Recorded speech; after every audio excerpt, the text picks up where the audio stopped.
All right, Alexander, let's talk about what is happening in Georgia and also in Armenia.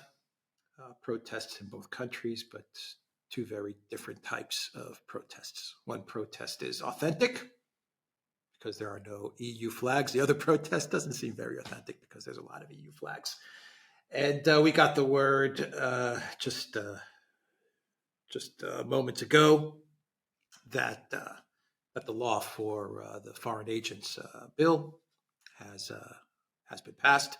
The president of Georgia vetoed it, but the government has decided to pass the law either way. The president of Georgia's veto was pretty much symbolic, but the NGO Foreign Agents Law Act is now law.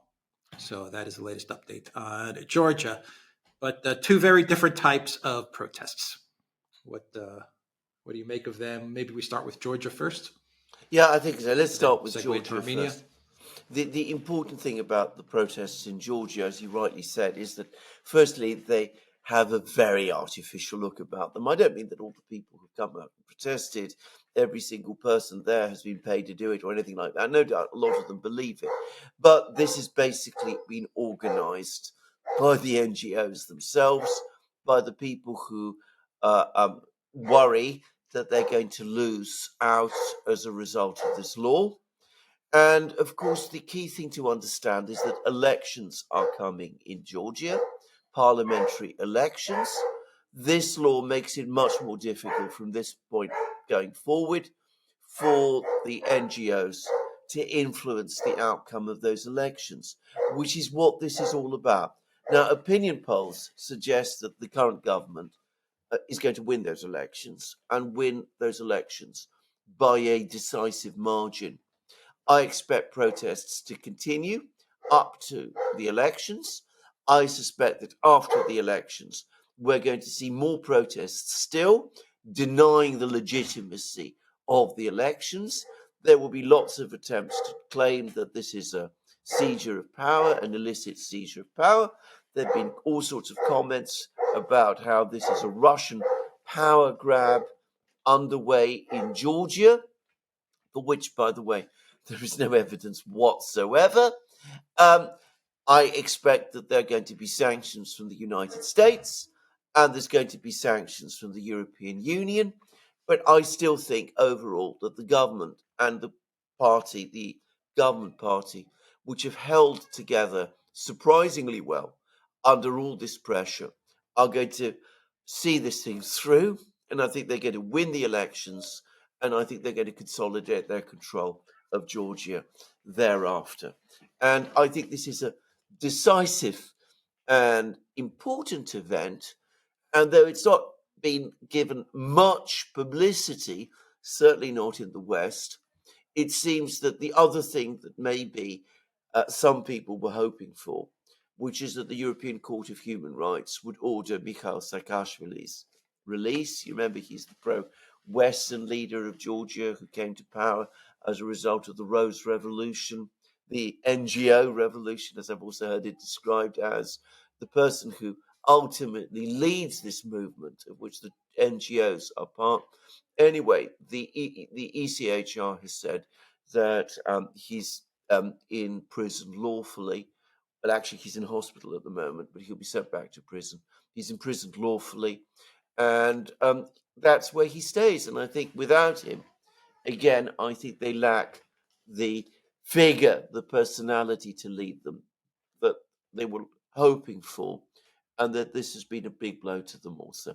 So I think the Georgian government is going to see this thing through, and I think that there's a chance with this NGO law, and provided the government does get re-elected, and a colour revolution attempt in Georgia, which is clearly what is underway, provided it fails, then I think there's a chance that this period that Georgia has been through ever since the Rose Revolution will be finally over, and we'll see Georgian politics start to revert and to a more, Georgian-centered national interest centered politics rather than have Georgia basically being pulled by the West in the way that it has been. Okay, so before we talk about Armenia, the the collective West, they're not going to stop trying to get this regime change in Georgia. They're not going to give up just because the law was passed. This is not the end of it. So they're going to try to get regime change through the elections. They're going to try and enforce regime change by saying that Georgia will not get into the European Union unless the government changes its behavior, repels the NGO law. I don't know if that's possible, but I don't know. Passes another law to repel the recently passed NGO law. Whatever, they're going to start putting out statements like that, and they're going to basically run the same playbook that they ran with Ukraine and the Maidan. This really is very similar to the Maidan and Yanukovych and the pressure that came from the European Union at the time, and then the U.S. and McCain showing up on Maidan Square and Sikorsky at Maidan. This is very much the same thing and the same playbook that the collectivist West is running with Georgia. What can Georgia Dream do? What can they learn from Maidan? What can they learn from Yanukovych? I was kind of shocked, to be honest. I was shocked that not that they had much choice, but it's interesting to see how the Georgia Dream Party allows EU officials and politicians to enter Georgia, come to Tbilisi, and to speak at the protest calling for the overthrow of the government, while at the same time Georgia's actually considering entering the European Union, and you have EU officials calling for your government to be overthrown and regime changes. Very odd stuff. But what can Georgia Dream do? What can they take away from the lessons of Maidan in order to prevent a Maidan? Because it is the same playbook that they're throwing at Georgia that they used in Ukraine. It's identical. It's exactly the same. I mean, even the EU officials turning up in Tbilisi and joining the protests is exactly what happened in Maidan. I can remember it. I mean, EU officials turning up in Maidan Square wasn't just Victoria Nuland handing out cookies. Sikorsky was there. Absolutely, they were all there. So no doubt about that whatsoever. Yeah, absolutely, they were all there. I mean, it is exactly the same playbook being followed, the same kind of threats, the same sort of sanctions. What the Georgian government needs to do is to look at former president of Ukraine's, Yanukovych's mistakes and learn from them. What Yanukovych did is, despite the fact that he had a plurality of support in Ukraine, it's often forgotten, but he was the most popular politician in Ukraine throughout this whole Maidan period. He had more support in Ukraine than any Maidan leader, according to opinion polls, which I have no doubt were true. He also had the support of the security services. But instead of doing that, he repeatedly fell into the trap of negotiating with and trying to appease his opponents, the Maidan movement. So there would be agreement after agreement that would reached. The riot police, all of these people would stand down. There was supposed to be, calming of the situation. The Maidan forces simply took advantage of that. And with every one of these agreements over time, Yanukovych's authority across the country gradually weakened until the eventual point came when it simply collapsed. Now, if the Georgian government makes the same mistake, it will find itself in the same position. So far, I have to say, it hasn't done so. It hasn't compromised at all.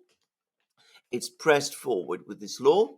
It's enacted this law. It's passed it. The Georgian parliament has passed it. The Georgian prime minister, who's leading it, has even spoken about how the president has betrayed Georgia by trying to veto the law. So, provided they stick to their position, as I understand it, they don't just have a plurality behind them in Georgia, they have a majority behind them in Georgia. They also seem to have the loyal support of the security services. Provided they hold their nerve, provided they don't let themselves be bullied or bribed, bribery will also be happening. There'll be all kinds of offers being made, provided they don't let any of that sway them from the course that they've been following from the last couple of weeks. I think they will come through. And this is the point of maximum danger, because you're absolutely right. The West isn't happy about what's happening. They're going to pull every stop, pull every wire to try to get a crisis, a color revolution in Georgia. The most dangerous moment of all is going to be when the election itself happens. More likely than not, we will see a united position from the opposition that they don't recognize the election outcome. More likely than not, the West will support it. That will be the most dangerous moment. If the party, the government, backs down at that point, then they're finished. But for the moment, at least, throughout these current protests, they've shown that they're not making Yanukovych's mistake. They're holding firmly to their course, and if they continue to do that, they will win. They will win through. That is what I think. All right, so let's talk about Armenia then. And there are protests in Armenia against the pro-Western, pro-EU, pro-NATO leader of Armenia, Pashinyan. Can you call him that? I think we can call him that. And these protests seem very legit. No EU flags at these protests. Armenian flags, but not EU flags. And they are calling for Pashinyan to step down. Yes. Now, I am of the opinion that Pashinyan has done a terrible disservice to Armenia. That's just my opinion. But he led Armenia during a catastrophic war with Azerbaijan, where Nagorno-Karabakh was lost, and now he is giving up more territory to Azerbaijan.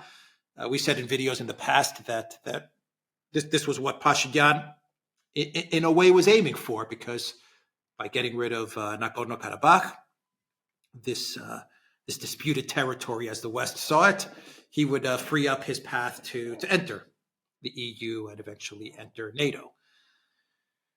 Armenians are rising up, and they want Pashinyan gone. What do you make of what's going on? Yeah, I mean, you're absolutely right. Now, this is a completely different kind of protest. This is not backed by the West. It's opposed by the West.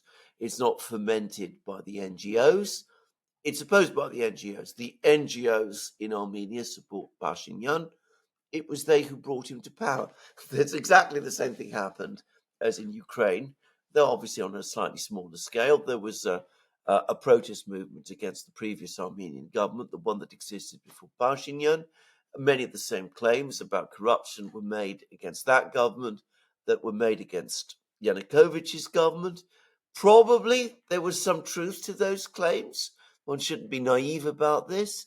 At the same time, I have to say that the investigations and the judicial proceedings that you might have expected to clear out corruption in Armenia don't seem to have happened on anything like this kind of scale that the claims of corruption might have just, led one to expect, which is again exactly what has happened in Ukraine. I mean, we've seen no real improvement. We've had no improvement at all in the corruption situation in Ukraine, even though corruption was supposed to be, the battle against corruption was supposed to be the rallying cry in Ukraine. This is obviously the real motivations were completely different. But anyway, this is a pro-Western leader, that there is no doubt at all. This is a supported again by the same forces, the NGO forces in Armenia. He successfully came to power on the back of those forces, like the Maidan movement did in Ukraine. And my opinion is the same as yours. He's led Armenia to disaster. He's led Armenia to disaster in a war over Nagorno-Karabakh, where he antagonized Armenia's historic ally, which was Russia, and showed no desire to defend Nagorno-Karabakh, and seemed, on the contrary, keen to offload it onto Azerbaijan as quickly as he could, so that he could just press on with his push to integrate Armenia into the Western institutions, the EU, and eventually NATO. And of course, what that's now done is it's emboldened Azerbaijan, which is now making more demands. The present protests in Armenia are about the cession, the giving back or giving away to Azerbaijan of 4 villages along the border. And quite plausibly, once he's done that, if he's able to do it, Azerbaijan will come back and ask for more and more still. And they'll probably want the corridor to Nakhichevan and all of those things. So there have been protests against Pashinyan before. Will these protests be different? Well, they look larger to me, but of course it's difficult to gauge the size of a protest from the distance of London. I think what makes them different this time is that they appear to have the backing of the Armenian church. And apparently the person who's leading the protests is a cleric. And from what I can tell, he is supported by the Catholicos, the head of the Armenian church. At least the Catholicos is not coming out and telling him that he shouldn't be leading these protests. Now, the Armenian church is, I think it's fair to say, one of the most influential institutions in Armenia. It's one of the oldest churches in the world, by the way. And I would have thought that if the church, which embodies to a great extent Armenian nationhood, comes out and speaks out in this kind of way, then I would have thought that Pashinyan is in very great political difficulties. Having said that, he's got the backing of the West. You're not going to see the same complaints made against him from the West that you see against the government in Georgia. On the contrary, you're going to see articles before long telling us that this is all a Russian plot, just as the foreign agents law in Georgia is supposed to be a Russian plot. And, well, this isn't over. It's not played out. Pashinyan himself is not going to simply walk away or go. This protest might escalate, it might grow, but it's far from a foregone conclusion that it will succeed. Archbishop Bagrat, Yes. the leader of the protests in Armenia. Yes. And many people are saying he should be the next leader of Armenia. He should take over for Pashinyan. Yeah. Which, of course, may seem strange to Westerners, but both Cyprus and Greece has a history of having priests as leaders. In Cyprus, your president for a long time was the Archbishop and head of the church in Cyprus. And it's not widely remembered in Greece, but before my birth, there was a time when the regent in Greece was in fact the Archbishop there also. Just saying. Yeah. All right. They're also starting to say that this is a Russian plot, by the way. So that's already started. Of course. Yeah. Okay. Predictable. Okay. Let's see how things unfold in Armenia. The Duran.locals.com. We are on Rumble, Odyssey, BitChute, Telegram, Rockfin, and Twitter X. And go to the Duran shop, 15% off merchandise. Use the code GetReady15. Take care.